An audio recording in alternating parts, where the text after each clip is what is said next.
আপনার কি এই ধরনের কোনো সম্ভাবনা আছে কিনা? আপনি যেটা বলছিলেন মাননীয় প্রধানমন্ত্রী আপনাকে অনুভব করেন, আপনাকে নিশ্চয়ই স্নেহ করবার কথা।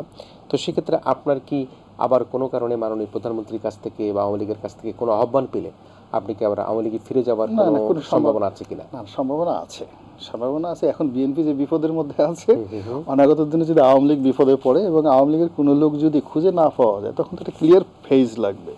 যাদের সাহস আছে, যাদের রেপুটেশন আছে, আওয়ামী লীগের অফিস খোলার মতো ওইরকম একটা আছে, এবং তখন যদি আওয়ামী লীগ মনে করে যে না এই লোকটাকে দরকার, আমি যদি তখন বিএনপি ক্ষমতায়ও থাকি এবং আমি যদি মন্ত্রীও থাকি, তবু আমি আওয়ামী লীগে যাবো তখন, বাট নট নাও। বাট আপনার আওয়ামী লীগে যাওয়ার সম্ভাবনা আছে? আছে তখন, মানে আওয়ামী লীগ যদি বিপদে পড়ে, আজ বিএনপি যে বিপদের মধ্যে আছে, আপনি কথাটা বুঝতে পেরেছেন তো জিনিসটা? জি, আওয়ামী লীগ তো বিপদে পড়ার কোনো শঙ্কা দেখছি না। বিপদে না পড়বে, আওয়ামী লীগের বিপদে চালাচ্ছে ভালো, সরকার চলছে। না না না, আওয়ামী লীগের বিপদে না পড়ার কোনো কারণই নেই। প্রথমত হলো যে বিপদে পড়ার সমস্ত কারণগুলো আওয়ামী লীগের রয়েছে, এটা টু দি পয়েন্ট, এটা আওয়ামী লীগের যারা লোকজন তারাও জানে। মূল ব্যাপার হলো রাজনীতি একটা ব্যাকরণ আছে। এখন প্রতিটি ব্যাকরণ আপনি নিজের মতো করে তৈরি করে নিয়েছেন। এখন টয়োটায় আপনি গাড়ি চালান, মার্সিডিজ গাড়ি চালান, বিএমডাব্লিউ গাড়ি চালান, প্রত্যেকটা গাড়ির একটা ম্যানুয়াল আছে। আপনি এখন টয়োটার ইঞ্জিন যদি বিএমডাব্লিউতে লাগিয়ে দেন, ওটা চলবে না। তো এখন এই যে রাজনীতি, বাংলাদেশের রাজনীতি, এই রাজনীতির জন্য অনেকগুলো ম্যানুয়াল আছে। ফার্স্ট থিং হলো যে আপনি সংসদীয় পদ্ধতির একটা শাসন ব্যবস্থা চালাচ্ছেন, এখানে একটা ম্যানুয়াল আছে। এই বাংলাদেশের ইতিহাস ঐতিহ্যের একটা ম্যানুয়াল আছে, ইন্ডিয়ান সাবকন্টিনেন্টের একটা ম্যানুয়াল আছে, এবং সর্বোপরি একটা ইউনিভার্সাল ম্যানুয়াল আছে। আওয়ামী লীগ একটা অনুসরণ করেনি, সে যা কিছু করছে পুরোটাই তার যেভাবে মনে হয়েছে, যেভাবে সুবিধাজনক মনে হয়েছে এবং যেভাবে সে ভালো মনে করেছে। সে কখনোই পৃথিবীর কোনো ব্যাকরণ, রাজনীতির, অর্থনীতির কোনো কিছু সে মান্য করেনি, মান্য করার প্রয়োজন মনে করেনি। এবং আলটিমেটলি গাড়িটা চলছে খুব সুন্দরভাবে, স্পিডে চলছে, কিন্তু গাড়িতে ব্রেক নেই। ড্রাইভারও যেখানে বসে আছে সেও ঢুলু ঢুলু করছে বা ড্রাইভিং জানে না।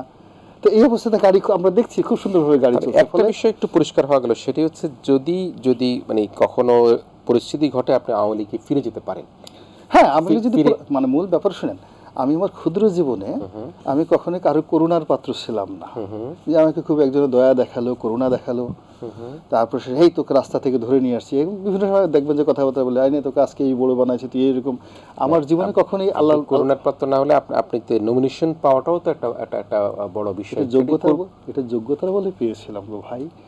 আমি যে সময়টাতে নির্বাচন করেছি, না থাকাতেই কি আওয়ামী লীগ থেকে নমিনেশন পাননি নাকি? না, নমিনেশন পাইনি তো। নমিনেশন তো আমি চাই নাই। আমি আওয়ামী লীগে 2014 সালে আমি নমিনেশন চাই নাই, পেপারে কিনি নাই নমিনেশন।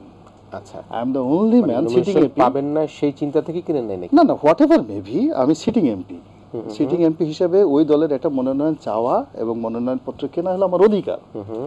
তো সেটা তো প্রিলিমিনারি, আমার সেই অধিকারটা আমি পাবো না বা দেবে না, ওটা তো সেকেন্ডারি। আপনি কিনেন না নাকি? না, নট এট লেট। দেখ, আমাকে 2014 সালে আওয়ামী লীগ যে ভাবে নির্বাচনে যাচ্ছিল, একতরফা নির্বাচন ভাবে যাচ্ছিল, বিনা ভোটে নির্বাচনে যাচ্ছিল, বিনা প্রতিদ্বন্দ্বিতা নির্বাচনে যাচ্ছিল, আমার কাছে মনে হলো যে সারা বাংলাদেশের মধ্যে আমি যে একজন লোক যদি থাকি, আমি এটা প্রতিবাদ করবো। আমি মনোনয়ন কিনলাম না, আমি কিনি নাই। এবং আমি সেটা তখনকার পত্রপত্রিকা, মিডিয়া, লেখনীতে এই জিনিসটা আমি প্রকাশ্যে, আমি কেন কিনি নাই, কেন জানি, এটা 2000।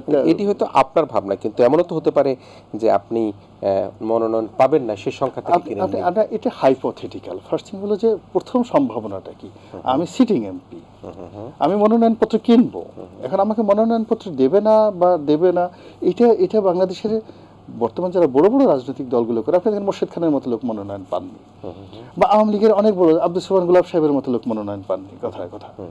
এখন এটা রাজনীতিতে এই অনিশ্চয়তা সবসময় থাকে। সৈয়দ আবুল হোসেন সাহেব, প্রধানমন্ত্রী খুব ঘনিষ্ঠজন, সৈয়দ আবুল হোসেন সাহেব, তিনি মনোনয়ন পাননি একটা সময়টাতে। যার জন্য আমি মনোনয়ন পাবো না না পাবো সেটা বড় ব্যাপার নয়। মূল ব্যাপার হলো আমার যে জায়গাটা ছিল to buy nomination paper and submit, আমি তো সেটাই করিনি। ঠিক আছে, তাহলে এইটুকু আলোচনা আমরা ধরে রেখে আপনাকে আমরা দেশের সামনে পাঠাতে, সেটি হচ্ছে আপনি আওয়ামী লীগে ফিরে যাওয়ার সম্ভাবনা আছে, এটুকু ধরে আমরা আলোচনা। এই জায়গাতে বললাম, আমি কথাটা আবার মানে এখানে আবার ভুল বোঝাবুঝি সৃষ্টি হবে। আমি আবার বলছি, অনাগত দিনে আওয়ামী লীগের, এটা তৃতীয় মাত্রা তুমি অনেক আগে বলছিলাম, অনাগত দিনে আওয়ামী লীগের এমন একটা বিপদ আসবে, বিপত্তি আসবে, যে বিপদে আওয়ামী লীগের অফিসের সামনে দাঁড়ানোর মতো কোনো লোক খুঁজে পাওয়া যাবে না। আমি এটা দেখেছি প্রধানমন্ত্রীর পক্ষে কথা বলার মতো কোনো লোক ছিল না। বাসা থেকে লতিফ সিদ্দিকী সাহেবকে টেলিফোন করে এনে সুধার সদনে 111-এর সময় দাঁড় করিয়ে লতিফ সিদ্দিক প্রধানমন্ত্রীর পক্ষে কথা বলতে হয়েছে। অনেক বড় বড় লোক কথা বলে। 111-এর সময় I was directly involve with this party politics and deadly with my finance, with my ability and everything. তখন সেনাবাহিনীর সামনে দাঁড়ানো, তারপরে ওরকম হোয়াইট মানি, ওরকম সাহস খুব কম লোক আওয়ামী লীগের মধ্যে ছিল। But I was very active worker at that time. তো আমি দেখেছি, তো তখন অনেক বড় বড় মানুষকে আমি কাঁদতে দেখেছি, ভয়ে, পুলিশের ভয়ে, সেনাবাহিনীর ভয়ে, সে দিদারসে জনতনে সে কাঁদে, মরতে চায়। হ্যাঁ, জীবন আর আওয়ামী লীগ করবে না, জীবন আর পার্টি করবে না। এখন তারা সবাই বড় বড় কথা বলছে। তো এই দিন যে অনাগত দিনে আসবে না এটা বলা যায় না। এবং অনাগত দিনে যারা আসে, আপনি মনে কিছু করেন না, একটু আমরা দুজনেই, আমাদের একটু ভুড়ি ছুড়ি আছে, স্বামী আমাদের পার্টি কম, যাদের শরীরে মেদ ভুড়ি হয় এরা দৌড়াতে পারে না, এদের ভয়ও বেশি থাকে, অস্থিরতা বেশি থাকে, আতঙ্কগ্রস্ত থাকে। তো অনাগত দিনে আওয়ামী লীগের যে সমস্ত লোকের দেখবেন খুব ভুড়ি ছুড়ি হয়ে গেছে, গাল থল থল থল থল করছে মাংস, অনাগত দিনে যখন দেখবেন যে কোনো রকম মুসিবতে আসছে, এরা দৌড় দেওয়ার সুযোগ পাবে না, বিছানায় চিৎপটাং হয়ে পড়বে। তখন আওয়ামী লীগের অফিস খুলতে হবে না। তো আওয়ামী লীগ অফিস খোলার জন্য অল থ্রো অনেস্টি আছে, এডুকেশন আছে, পার্টি পলিটিক্সের সাথে ইনভলভ আছে, সাহস আছে, আওয়ামী লীগের রাজনীতি বুঝে এরকম লোক তাদেরকে বাইরে থেকে ভাড়া করে আনতে হবে। বিএনপিতে অনেকে রাগ করে চলে গেছে, হয়তো হাবিবুর রহমান হাবিবকে আনতে হবে, ফজলুর রহমানকে আনতে হবে, গোলাম মোল্লা রনিকে আনতে হবে হিসেবে যেতে চাচ্ছেন পরে? না, বলছি তাদেরকে আনতে হবে, ইনভাইট করে। আর যে ভাড়াটিয়া, মানে কথা বলতে গেলে টু দি পয়েন্ট না, মানে বলছি যে ইনভাইট করে তাদেরকে আনতে হবে, যে এখন আমরা এতকাল আমাদের মধুমেহ যারা খেয়েছে তারা আওয়ামী লীগের অফিস খুলতে পারছে না। এই তো 60-এর দশক আমিনা রহমানকে তো এইভাবেই করা হয়েছে। আবার যখন 75-15 আগস্টের পরে মিজান সাহেব তো চলে গেছিলেন, তাকে আবার আনতে হয়েছে। এই জন্য এই উত্থান পতন হয়। এখন ওইরকম যদি এরকম একটা অবস্থা হয় যে এত বড় একটা বিশাল দল, এখন সেই দলের জন্য যদি বিএনপি ক্ষমতা থাকে, আমার মতো গোলাম মোল্লা রনি, হাজার হাজার গোলাম মোল্লা রনি বিএনপির অফিসে ঘুরবে, আমার মতো 2-4 দশজন চলে গেলে বিএনপির এখন কিচ্ছু আসে যায় না। এখন আওয়ামী লীগে আমি গেছি, আওয়ামী লীগের কিচ্ছু আসে যায় না। বিশাল সমুদ্রের মধ্যে কোথাকার কোন গোলাম মোল্লা রনি সে গেছে না গেছে এটা নিয়ে কার খোঁজ খবর নেওয়ারও সময় নাই, বলারও সময় নেই, দরকারও নাই। সময় কথা বলবে।